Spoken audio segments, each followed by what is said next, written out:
what happens when the person you love dies? Like, I want you to really sit with that question for a second. It's a heavy one. It really is. Just think about the actual mechanics of human attachment. Does the love just die with them?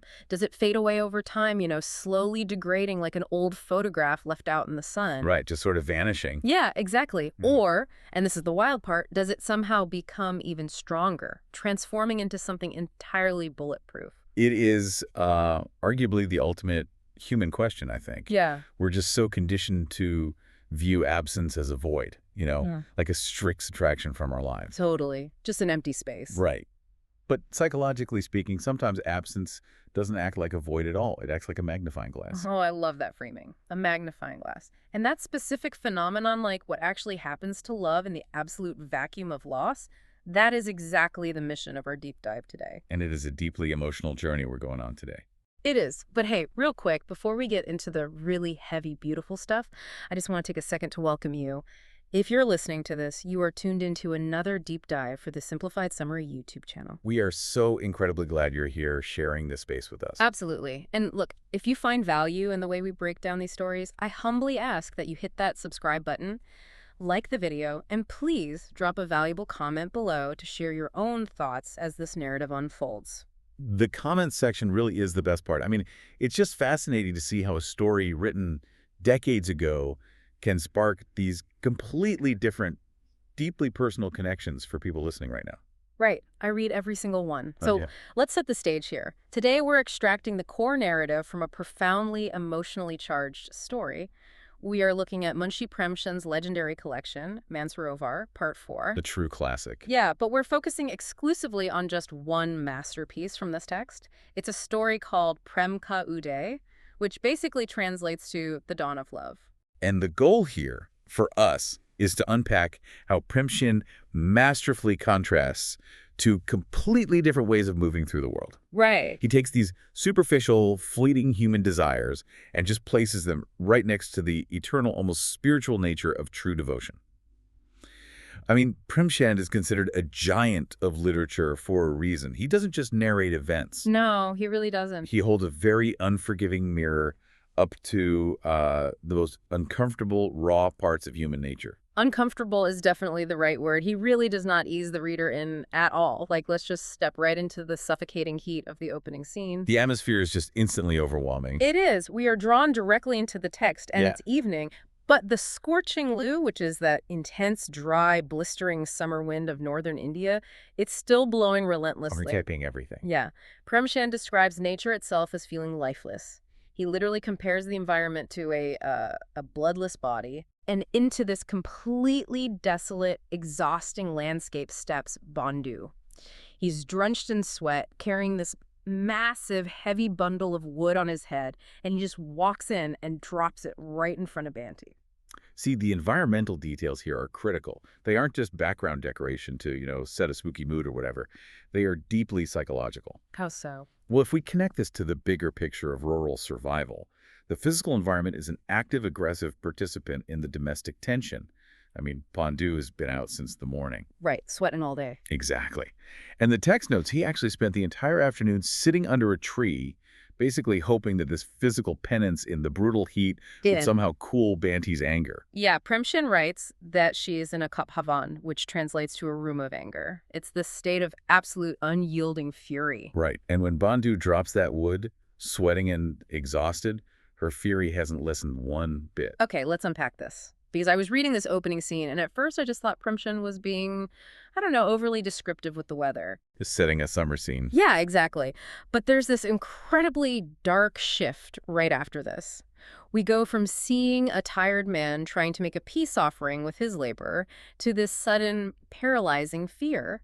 The tone shifts completely. It really does. We read about Bandhu's fiery, ember-like eyes, and there's this terrifying thought that crosses the narrative that he might actually kill over a matter of honor or just a small domestic dispute. It escalates so fast. So fast. Is the heat actually acting as a catalyst here?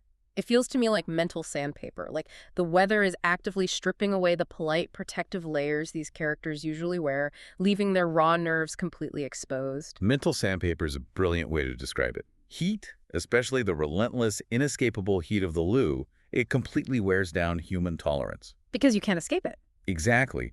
When survival itself is this daily, grueling battle against the elements, you just don't have the luxury of emotional regulation. You're just reacting. Right. You don't get to process your frustration calmly over a cup of tea. Emotions flash into existence, hot and dangerous, like a spark in dry brush. Premchand is showing us the extremely fragile line between everyday domestic frustration and lethal violence in this harsh environment. It's like a pressure cooker. It is. And what's fascinating here is how he describes the fear of just hearing footsteps. That sound alone paralyzes the mind. It shows an atmosphere where everyone is at their absolute breaking point. Wait, okay, this is where I got genuinely lost reading the text, though. Premchand builds all of this incredible suffocating tension with Bandhu and Banti. The tension is huge. The mental sandpaper is wearing them down to the bone. We see the ember-like eyes. And as a reader, you are completely braced for Bandhu to just snap. You're waiting for the explosion. Exactly. You're waiting for the violence. But then the camera just pans away. The narrative suddenly shifts its gaze across the village, and the breaking point happens somewhere else entirely. Kalu, another villager, suddenly dies. It's quite a pivot. Like, who are Kalu and Mulia in relation to this, and what is Premchand doing with this abrupt shift? It is a masterful, deliberate misdirection. Premchand builds up the expectation of violence in one household to basically show us the atmospheric pressure of the entire village. Ah, so it's not just Bandhu's house. Right, the tension is universal. Everyone feels it. But the tragedy that actually strikes isn't the loud, explosive violence we were bracing for. It's the quiet, sudden, devastating arrival of death in another home entirely. Oh, wow. Yeah. Kalu and Mulia are just part of this same interconnected, fragile rural ecosystem. By shifting to Kalu's sudden death, Premchand plunges us from the crushing weight of anticipated violence directly into the crushing weight of grief. And Mulia's grief is just, man, it's hard to read. It's visceral. It really is. The funeral preparations are underway, and we find Mulia right in the center of it all. She is in an absolutely inconsolable state. The text says she's stripped of all her patience, completely undone. Which is completely understandable. Of course. But it's not just sadness. She is consumed by one horrifying, repetitive thought. She keeps thinking, this all happened because of me. I want you, the listener, to pause and really try to imagine the sheer, isolating terror of that specific guilt. It's unthinkable. We have all experienced loss, or we will at some point. But to pair that agonizing loss with the absolute unshakable conviction that you are the direct cause of it. Premchand doesn't just show us a widow crying. He shows us the toxic self-blame that so often accompanies sudden, inexplicable tragedy. It's just a very dark, very private hell. Completely. I kept wondering about the mechanics of that kind of grief. Like, why is human nature so quick to internalize tragedy like that? She feels completely responsible for her certage, her crown, her husband being taken away from her. It's a heavy burden. Is this the society she lives in, placing the burden of his death on her shoulders? Or is this just her own mind breaking under the weight of her love? Honestly, it's a complex intersection of both. Psychologically, this raises a really important question about how human beings process trauma in general. Okay, how so? Well, when a tragic event is entirely out of our control, our brains often subconsciously prefer to take the blame rather than accept the terrifying reality that the universe is just random and chaotic. Oh, wow. Yeah, if Mulia convinces herself it's her fault, it actually gives her a twisted illusion of control. It means there's a cause and effect. Ah, so her brain is essentially saying, if I am responsible, then there is a reason. Because if there's no reason, then the world is just a horrifying place where the people you love can vanish for absolutely no reason at all. Precisely. It's a defense mechanism, ironically. Yeah. And culturally, we have to look at the historical context, too. Women in this rural setting often carried the heavy, unspoken burden of being the spiritual anchors of their households. What does that mean exactly? It means their virtue, their prayers, were literally seen as the protective shield of the family. So when a husband dies prematurely, society and the widow herself frequently internalizes that as a personal spiritual failing. That is so deeply unfair. It is. Her identity was so deeply intertwined with Kalu's existence that his sudden absence literally tears the fabric of her reality. She thinks her shield failed. That is so incredibly heavy, but you know, the story doesn't leave Mulia trapped in that moment of acute, paralyzing trauma forever. Thankfully, no. We experience a time jump of 6 months. The dust of the immediate tragedy has sort of settled, and we find out Mulia is surviving. Not only is she surviving, she's actually become remarkably independent. Which is a crucial defining detail for her character going forward. Yeah. She isn't just relying on the pity of the village. She is earning her own keep, working hard, and eating the food she provides for herself. Right. She's standing firmly on her own 2 feet during the day, though Premchand makes it really clear that she is still spending her lonely nights crying. The grief hasn't gone anywhere. Not at all. Her grief hasn't vanished, but she has built a functional life around the edges of it. And then into this fragile stability, Premchand introduces a stark contrast. Enter Raja. Oh, Raja. He is the absolute antithesis of everything Mulia represents. He really, really is. We learn that Raja's own wife has also recently died. But instead of mourning, instead of those lonely nights crying, he has become, as the text explicitly describes him, like a loose bowl. The imagery of the loose bowl is so deliberate there. Right, because they're in an agricultural setting. Exactly. In a rural farming village, a tethered bowl is useful, purposeful. It plows the fields. A loose bowl is untethered, driven entirely by base instincts, roaming around with absolutely no regard for the boundaries, property, or safety of others. It just wreaks havoc. Right, it just consumes whatever's in front of it. Here's where it gets really interesting. Raja returns from his job one day and makes a beeline straight for Mulia's house. Just barges right in. Yeah, and he greets her by calling her Bubby, which means sister-in-law. Now that's a term that is supposed to carry immense respect and strict familial boundaries. But his intentions are entirely unapologetically lustful. It's disturbing. It really is. He stands in her home and actually asks if she will finally fulfill his desires. And his argument for why she should is incredibly callous. What's his logic? He says, look, his brother Kalu is gone, his own wife is dead, so there's practically no reason for her to keep crying over Kalu's name. Let's just get together. What's fascinating here is the absolute collision of two completely alien worldviews. I mean, they speak the same language, they live in the same village, but they are operating in different realities. Like 2 different planets. Yes. You have Mulia, whose enduring grief is rooted in a deep spiritual connection that completely transcends death. And then you have Raja's rapid, heartless opportunism. To Raja, human relationships are purely transactional. People are just replaceable bodies. Okay, I have to push back a little here, though, or at least ask for clarity. Is Raja just a clinical sociopath? Or is his behavior a product of the environment we talked about earlier? Because it seems almost monstrous to approach a grieving widow like that. That is a fantastic question, and it really gets to the heart of Premchand's realism. Look, it's easy to write Raja off as just a one-dimensional villain. Yeah, the bad guy of the story. But if we analyze the mechanics of his mindset, it's actually deeply tied to his environment. In an impoverished rural society, marriage wasn't always viewed through the modern lens of romance and soulmates. It's practical. Highly practical. It was an economic necessity. It was a survival contract. Yeah. You needed someone to work the fields, someone to grind the wheat, someone to manage the hearth. When a spouse dies, that economic unit is broken. Right, the system collapses. Exactly. Raja is operating at the absolute lowest rung of Maslow's hierarchy of needs. His wife died. There's an empty slot in his life. Mulia's husband died. She has an empty slot. Wow. Just plugging in the pieces.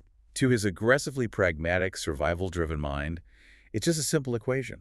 He literally lacks the emotional vocabulary to understand grief as anything other than an inconvenience. That context makes it even more chilling, honestly. He isn't looking at her as a human being who is actively healing from a shattered reality. He's looking at her as an unguarded resource. It's the ultimate objectification. Totally.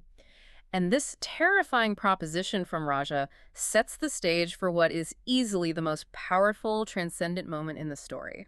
Segment 4. The True Dawn of Love. Prem Ka Uday. This is the exact moment the entire narrative has been quietly building toward from page 1. Mulia's reaction is just incredibly vivid. She doesn't cower. She doesn't politely decline either. No, she fights back. She looks at Raja with absolute unadulterated disgust, and she delivers this powerful monologue that just stops you in your tracks. She tells him that Kalu may be gone physically, yes, but his memory, his love, his face, his exact words, they are still vividly, brightly alive in her heart. It's such a strong declaration. It is. She makes it incredibly clear she isn't holding on to a ghost. She is holding on to a living essence. And this is where we reach the philosophical climax of the story. This is the realization that actually gives the story its title, Prem Ka Uday, the rising or the dawn of love. Right. Mulia articulates something incredibly profound to Raja here. She tells him the distance in body, The physical, permanent separation of death actually only brought Kalu closer to her soul. Which sounds contradictory at first. It does, but think about it. When he was physically present, their love was bound by the mundane realities of daily life. The chores, the mental sandpaper of the heat, the daily grind of survival. Bickering the stress. Exactly. But in his physical absence, all of that burned away, and the pure, distilled essence of their connection is literally all that remains. She uses this brilliant, deeply relatable analogy in her speech to him, too. She compares true love to food in an empty house. She says you only realize the true life-saving value of a single grain when the house is completely empty, just as a desperately poor man holds onto a single penny with his teeth. It's a striking image. When you have abundance, you take it for granted. You don't even notice the grain on the floor. But when everything is stripped away, what remained becomes infinitely precious. It's a flawless metaphor for her internal state, especially given the extreme rural poverty they live in. Raja looks at Mulia's life as a widow and just sees an empty house, a tragic void. Nothing left to offer. Right. But Mulia looks at her own life and recognizes that the love she still holds is that single, invaluable grain. And that grain is enough to sustain her entire spiritual existence. I was thinking about this concept of love being more potent after death, and the best way I can wrap my head around it is by looking at the night sky. Oh, how so? Well, Mulia's love reminds me of a star that has died out in the cosmos. You look up at the night sky and you see this brilliant, piercing light. That light warms the earth, it guides navigators across oceans, it inspires art. Right. But scientifically speaking, that star might have burned out millions of years ago. Its physical body is entirely gone, but its light is still traveling through space, still actively impacting everything it touches. Even though it's gone, its gravity still keeps things in orbit. That's a great way to look at it. That is Mulia's love. Kalu, the physical man, is gone, but the light and gravity of his love are still her primary reality. That is a remarkably beautiful framing. The physical source may be extinguished, but the energy remains potent, real, and arguably more visible against the darkness. And Mulia uses that exact energy to completely dismantle Raja's worldview. Oh, her takedown of Raja is magnificent to read. She doesn't just reject his physical advances, she diagnoses his spiritual sickness. He really tears him apart. She tells him straight to his face that God didn't give him a heart. His wife hasn't even been dead for 6 months, and he is already acting like a mindless animal driven only by appetite and convenience. She exposes the total cavernous emptiness of his loose bull existence. If we connect this to the bigger picture of what Premchand is trying to communicate, this is the exact moment love rises. Mulia's realization is not just about romantic loyalty to a deceased husband. It is about the spiritual triumph of memory and devotion over base, physical lust and convenience. It's a victory of the soul. Absolutely. Raja represents the lowest common denominator of human instinct. Opportunistic, forgetful, and entirely physical. He is bound by the dirt and the heat. Mulia, on the other hand, represents the elevation of the human spirit. Right. She proves that true connection transcends biology and mortality. Her love wasn't buried in the dirt with Kalu, it was liberated by his passing, rising like a dawn after a long, dark night, pure and unshakable. It's just a phenomenal, sweeping contrast. You have the stifling, fearful, physical heat of the beginning of the story, where the mental sandpaper of survival makes people literally turn on each other, and you end with this cool, clear, unshakable spiritual strength in Mulia. It is the complete journey from the physical to the metaphysical, from the sweat of survival to the untouchable dignity of the soul. So what does this all mean for us sitting here listening today? We journeyed from that oppressive, fearful heat of Bhandu's world through the misdirection and tragic, isolating guilt of a village funeral, all the way to Mulia's magnificent, defiant stand for eternal love against Raja's cheap opportunism. It's a lot to take in. It really makes you look at your own life, doesn't it? I want to ask you, the listener, directly. Are the connections in your own life built merely on convenience and physical proximity, like Raja's? Or are they deep enough, real enough to survive absence? Are you building a house full of grain that you just take for granted every single day? Or do you recognize the profound, life-saving value of what you hold right now? That is the essential, uncomfortable reflection Premchand demands of his readers. He doesn't let you off the hook. Never. And I want to leave you with one final lingering thought to ponder as you go about your day. If Mulia's love only reached its absolute bulletproof peak after Kalu was gone, If distance in body truly was the catalyst that brought him closer to her soul, does that mean true unconditional love actually requires the ultimate absence to be fully realized? Wow. Think about the mechanics of that. Is grief, when you finally strip away its initial terror and guilt, actually just love that has nowhere physical to go? And because it has nowhere to go, it builds an eternal, unshakable home inside the soul. Man, is grief just love that has nowhere to go? That is an incredibly powerful thought, and it is going to stay with me for a long time. Who too? And we really want to know what you think about that. Remember that question I asked you at the very beginning of this deep dive? What happens when the person you love dies? Mulia found her answer in the empty house. Now it's time for you to share yours. Please don't forget to subscribe to the Simplified Summary channel, like this video, and leave a comment below with your answer to that final question. Let's keep this amazing conversation going in the comments. Until next time, keep diving deep.